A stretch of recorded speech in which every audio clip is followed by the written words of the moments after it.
السلام عليكم البنات، كي دايرين؟ لاباس عليكم؟ صحيحه كلشي مزيان؟ الناس اللي مازال متبعيني في اليوتيوب، انا غبرت سنين ومنين ما باقي طليت على هذا اليوتيوب. المهم طليت عليكم بواحد الجوله خفيفه في بروكسل بلجيكا. مشيت انا وراجلي، صراحه كانت مفاجاه زوينه منه.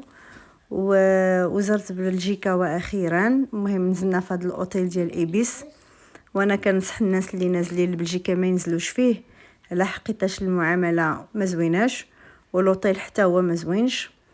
ماشي كيف شفنا، كيف وراني راجلي في التصاور، ماشي كاع كيف الواقع، كيف هذا في الكونت. المهم كان البيت بزاف صغير وضيق، وهما وراونا باللي البيت كان كبير وكانت فيه لا ماشين القهوه وبزاف د الحوايج، ولكن منين دخلنا تفاجئنا باللي الشومبرا كانت بزاف صغيره وضيقه.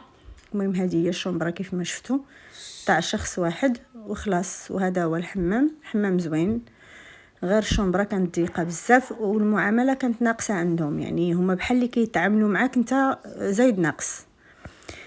المهم هنا اول نهار لينا جينا لهاد الساحه اللي معروفه في بروكسل، درنا هكا فيها، شفنا حاجه جديده، وكاين باللي عندهم تراث ومعالم تاريخيه، والناس اللي زاروا بلجيكا راه عارفين هاد الساحه هادي.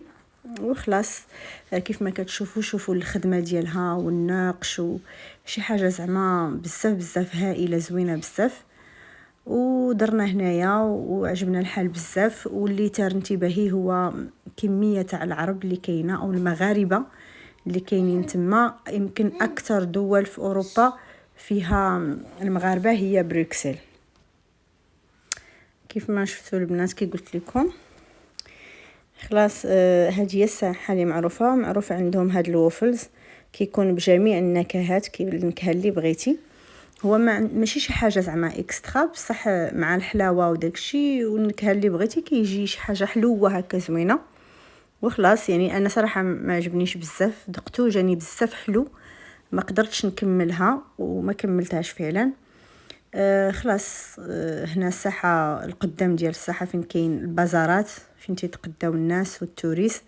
هي ماشي مدينه سياحيه، ولكن فيها شي معالم اللي اثريه وقديمه بزاف وزوينه، يعني تستحق ان الواحد يشوفها. دخلنا لهذا المطعم هذا باش نفطروا فيه. هذا مطعم مغربي سميتو مطعم لاله خديجه، مكتوب بالعربيه، فيه كل شيء مغربي 100%. الفطور كيف ما شفتوا، البيض المسمن، اتاي، الخبز، الشعير، كيحطوا لك فرماج، كل شيء فطور مغربي 100%. هذا هو الشارع الرئيسي ديال بروكسل، شارع واحد بصح كبير بزاف. هذا الشارع ما قدرناش صراحه ندوروه في نهار واحد. هنا واحد المتجر ديال الشوكولات، بما انهم معروفين في بروكسل بصناعه الشوكولا بجميع النكهات، الحار والمالح والحلو وبجميع النكهات. يعني كاينين شي نكهات ما يطيحوش ليك في بالك كيصنعوا بهم هما الشوكولا. دقنا صراحه عندهم بزاف ديال النكهات عجبونا. واول مره كندوق الشوكولات حار، كان يعني شي حاجه مختلفه تماما، عجبني بزاف. كانوا الاثمنه مناسبين. جات الجوله زوينه صراحه في هذا المتجر ديال الشوكولا. هذا الليل جا الليل، خلاص شفتوا الاجواء كيفاش دايره. الجو واخا الشتا، الجو ما باردش، الجو ما كانش بارد. الايس كريم عندهم زوين. هذه واحد الساحه قدام القصر، حتى هي زوينه صراحه. دخلنا لهداك القصر زوين، ما قدرناش نطلعوا حتى الفوق، طلعنا غير التروازيام ايطاج صافي وعيينا ونزلنا فحالنا. هذا هو الداخل ديال القصر، الصاله ديال القصر هي هذه. وكتطلعيو للاسف ما كاينش سانسور، ولا حنا ما عرفناهش على حقيقه، اضطرينا نطلعوا على رجلينا وعيينا بزاف وما قدرناش نكملوا حتى السطح زعما حتى الفوق. حبسنا ورجعنا فحالنا وخلاص.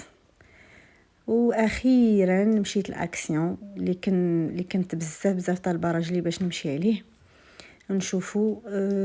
مشيت وتفاجأت باللي اكسيون بحال 1 يورو شوب ولا ديلز اللي عندنا في ايرلندا. ما كاين حتى شي فرق كبير، من غير انهم كيجيبوا شي حوايج هكا، شي ديكورات هكا بالصناعه المغربيه، بما انهم تما كاين واحد زعما المغاربه بشكل كبير بزاف.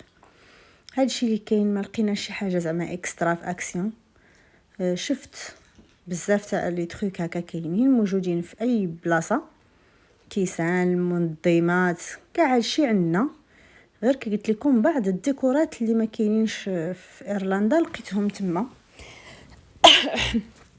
حاجه واحده اخرى عجبتني هو التواركه والمغاربه دايرين المشاريع اللي كبيره بزاف، بحال هكا كيجيبوا الاواني المنزليه، تيجيبوا اي حاجه تخطر على بالك كاينه تما، من الصناعه التقليديه، الاختزانه، كلشي كاين تما. صراحه عجبني الحال انني بحال اللي زرت المغرب. انا ما جانيش مشيت لشي دوله اوروبيه، جاني بحال اللي زرت المغرب في وسط بلجيكا.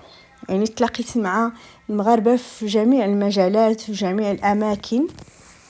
حاجه واحده اخرى، كيلبسوا الحجاب بشكل زوين، يعني كل شيء لابس الحجاب وكيخدموا به وكيتجولوا به بكل راحه. لقيت باللي المراهقين يعني التينيجرز العرب كلهم تينيجرز عرب كلهم بيناتهم. يعني مثلا ما كاينش بلجيكي وسط منهم، كاينين كلهم عرب في عرب. هذه حاجه كنفتقدوها في ايرلندا. وخلاص هذه هي الجوله اللي درت في بروكسل. شفت داكشي اللي كنت حابه نمشي نشوف من اكسيون، من متاجر عربيه مغربيه. خلاص هذا النهار الثاني ما صورتش بزاف لانه كنت مشغوله بانني ندور في شارع المغاربه ونمشي الاماكن اللي كان خصني نمشي نشوفها. بما انها كانت غير 3 ايام كنت مضغوطه بانني نشوف